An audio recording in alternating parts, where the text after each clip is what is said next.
For the record again, Attorney Baligod gave the chairman as well as my colleagues in this committee a copy of the pinagsamang sinumpaang salaysay of the 18 ex-soldiers, the same copy that was submitted to the Office of the Ombudsman sometime in February 2026.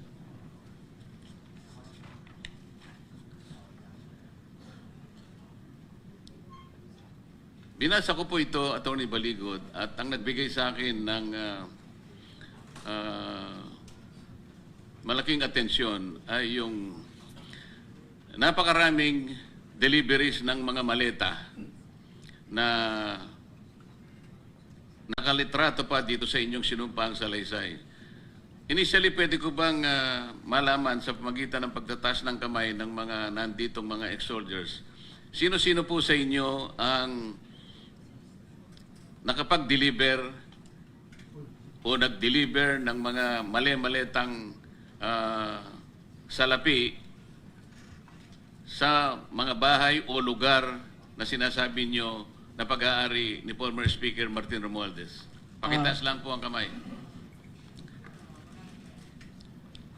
For the record, Mr. President, halos lahat po ay personal na nakakaalam na silang lahat ay nag-deliver ng